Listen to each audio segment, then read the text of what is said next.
Hello my amigos and amigas! Just another day with me. And guess what? We are going to Georgia! 3 hours away lang from UAE by plane. Pag may land or sea naman, aba malay ko, di ko pa naman nararanasan kung meron man. Pero good luck na lang kung kailan ka makakarating. Ano nga bang ginawa namin sa aming first day here in Georgia? Since wala kaming activity on our first day, nag-DIY muna kami. Syempre, paano ka makakalibot kung wala kang pera? As per our tour guide, better to change currency outside the airport. Mas malaki ang palitan. Kaya naman, once we settled in our hotel, naghanap agad kami ng money exchange. We came here with $1 in our pockets.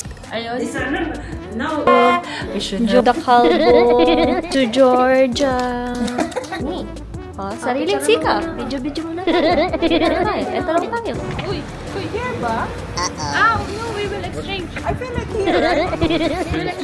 Not here. Here. Oh my gosh. We're gonna look for the exchange. Thank you, Lord, for this opportunity. Saan tayo dito? Saan tayo dito? Then exchange. Magmamani exchange kami. Yes. And we finally found a store na tinuro sa amin ng aming tour guide na si George. We decided na $500 lamang muna ang aming papapalitan and hopefully na magkasya to sa aming buong tour. We're going to exchange. At how many? 1,335 $55 for $500. First meal of the day. Wala pa kaming kain sa maghapon kaya naman ang una naming ginawa after ng money exchange ay maghanap ng pagkain. Hindi nga kami nagkamali dahil napakamura ng mga pagkain dito. Yun nga lang, parang galit talaga sila sa asin. Medyo maaalat din yung mga pagkain nila from the fried rice hanggang doon sa simpleng vegetable salad. Going to eat our first meal in Georgia.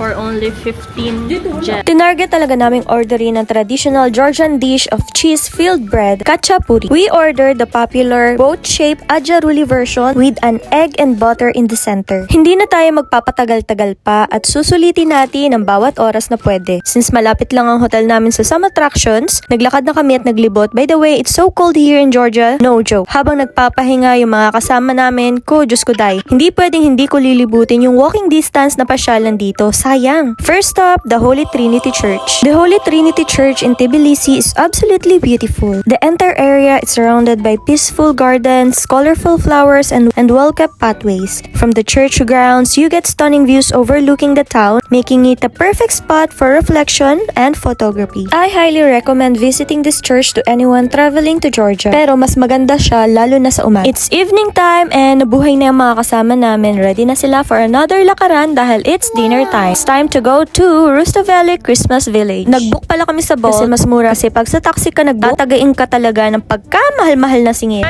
We are here in Rustaveli Christmas Village. Dahil hindi kinaya na mag-anak ang lamig dito sa Rustaveli, dumaan kami sa underground retail store para bumili ng winter armor. Hindi nila kinaya yung lamig.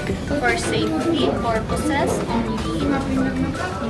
This is the underground retail store. Ayan, tapos na yung mag-anak. Tapos na sila. Yung mga mag-anak, tapos na silang... Yes, this is the chongo. This is the mother chongo. Medyo malayo-layo din yung nilakad namin pero super worth it kasi bakit namin sasayangin yung ganito? Ang kagandang lugar, di ba? And the city light is giving. Dahil sa street pa lang nila, may mga naka-display na.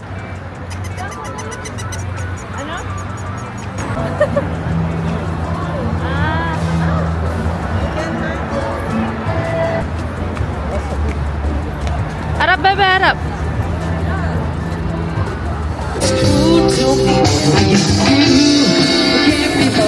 Rustaveli Avenue in Tbilisi is a vibrant central boulevard stretching from Freedom Square with elegant 20th century architecture, cultural landmarks like museum, opera house, churches, theaters. Dito rin makikita yung mga shopping malls, cafes, and other public spaces. Dito din sa Rustaveli, makakakita ka ng population ng friendly ear tag stray dogs. Ear tag means meron silang buta sa tenga at meron silang nakalagay na green, yellow, or red kapag hindi mo siya pwedeng ipet. Finally, after a long walk, na-reach na namin ang Rustaveli Christmas Market here in Tbilisi, Georgia. Marami kang makikita ditong stalls selling artisan goods, mulled wine, hot chocolate, and festive cheer. Since ngayong December kami nagpunta, makakakita ka ng twinkle lights, cozy drinks like mulled wine, traditional crafts, and vibrant holiday atmosphere.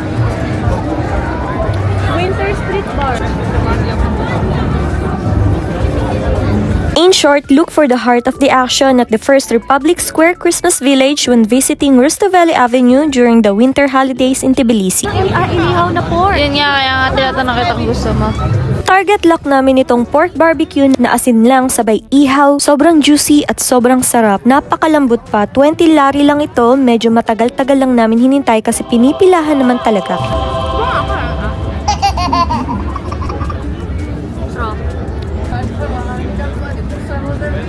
After this whole day, we just seated here beside the bonfire. Ang cute, diba? Super helpful kasi nakakatulong din talaga siya kasi sobrang lamig ng gabi. To end this day, always drink your vitamins and thank you, Lord.